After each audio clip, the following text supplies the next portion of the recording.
When my daughter was 7 years old, she lost her eyes, and my whole view of the world changed. And today, I need to change your view. And the reason for that is it's not just one story, but it's the story of hundreds and thousands of families around the world. And I need your help to create the change. But to ask for your help, I owe you the truth. When my little girl Ella was growing up, like many toddlers, she ran around with a bucket on her head, unencumbered, free. And she was deeply loved. But there was also a lot of noise from the experts, telling us things that would be wrong with her, things that she wouldn't do or be, because of her labels. But it didn't matter, because despite her battles with her body, her breathing, and even during chemotherapy, I saw her. I saw her beautiful soul standing on a beach with no hair, singing for the world to hear. And despite the fact she couldn't see or hear very well, she was fascinated with books, and she sang constantly. And like all parents do, we had dreams for her future. Maybe she'd sing on stage one day. Whatever she did, we knew she'd be amazing. And when she went to school, we dreamt, like all parents do, that they would put the wings on her back and she'd fly with the potential we knew she had. And for the first few years, it was okay. But by the time she was 7, we realized they didn't really see Ella, only her labels. They didn't see her as a person like you or me. She was a collection of problems to fix, something to be managed. And at home, she wasn't sleeping. And she was terrified of sitting in her pushchair, and she'd stop singing.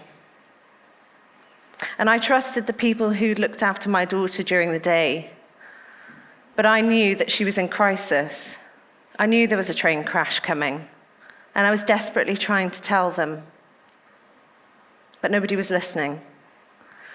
And Ella didn't use words, but she tried every other way imaginable to say that things had become unbearable. At 7 years old, my daughter was self-harming daily. She ripped the hair out of the front of her head. She bit her hands until they swelled, and she hit her head repeatedly. And some of you will connect with what I'm saying right now, and you will know that that is the language of make it stop. And I'll remember this day for the rest of my life. And I was called into school for a crisis meeting because their response to my daughter's reaction was that she was too challenging to handle. And after the meeting, I asked if I could see her, and I was told I could only look through the window in the door. And I saw my little girl, my Ella, restricted in her chair, crying and screaming and throwing herself against the straps. You wouldn't have treated a dog like that. And it broke my heart. Because the first thing that came into my head was that she would think that Mummy had said that was okay.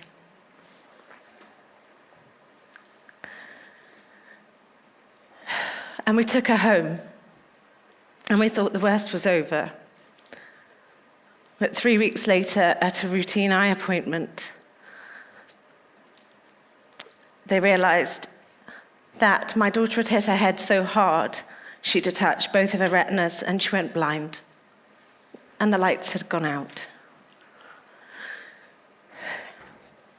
And for 2 years, I was stuck in a cycle of anger and grief because it completely consumed me, because I couldn't look in her eyes anymore without breaking down. And then one day, it stopped because I woke up and I realized that while I was angry, Ella wasn't. And she was trying again, different as her life was now. She wasn't obsessing about what had happened. She wasn't grieving dreams she'd never had for herself.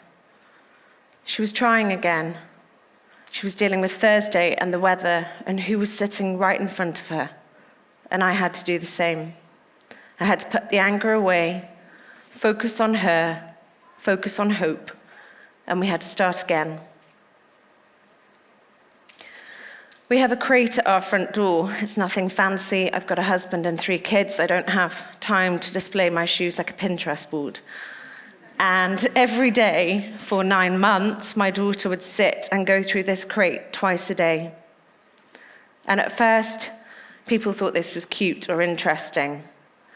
Around 3 months, I could see they were all becoming slightly awkward about it.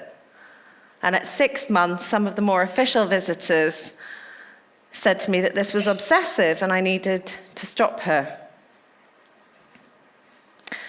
And I said, but I haven't figured out what she's doing yet. Have you? And I decided we were going to listen to Ella this time. And it was really hard just to observe and be humble and open to the clues that she gave. It was really hard not to steer her. And one day, after 9 months, she stood up and she walked across the hallway and she sat down in the chair and she stuck her foot out and she said, boots. She'd learned everything she needed to learn and she was done. And she never did it again. And I got it. This time I got it. Ella was showing us her world. This is how I learn. This is how I do things. This is me, and I can do it. And I mentally drew a line in the sand because I realized once you took the stressful environment away and the people who didn't believe and treated her like a human being, she could achieve like anyone. And I decided I would no longer allow my daughter to be forced to learn in a way that she couldn't. This time we were going to listen to her.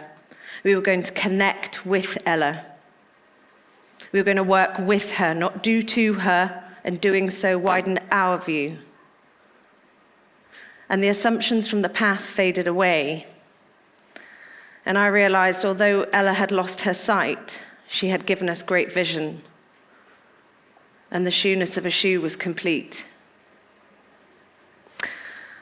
And the lights went back on and hope came back into the room.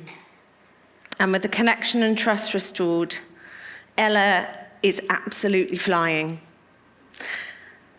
And she recently announced to her father that she's looking forward to getting married. So you can imagine how that went down. The thing is, this whole journey that we've been on, it's not just been about Ella and our family. It's affected everybody connected to her.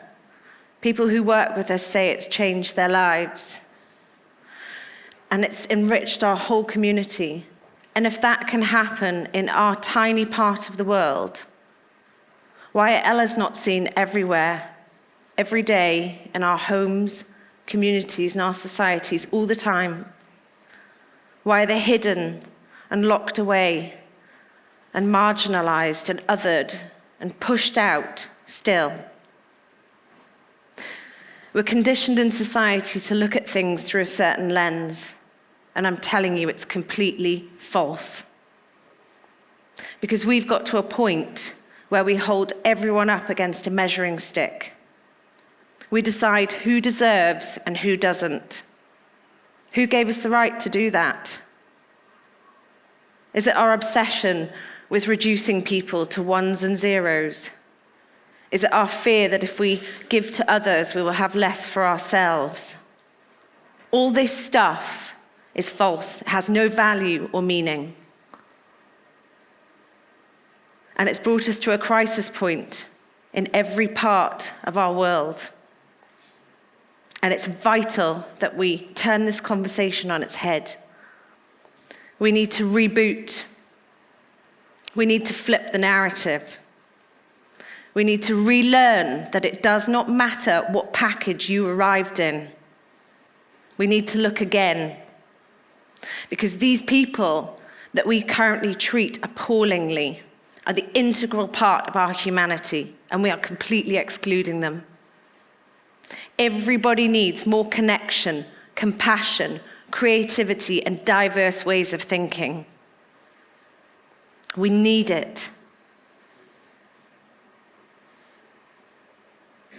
And we've got to turn to these people and ask them to join us. We cannot continue to exclude them.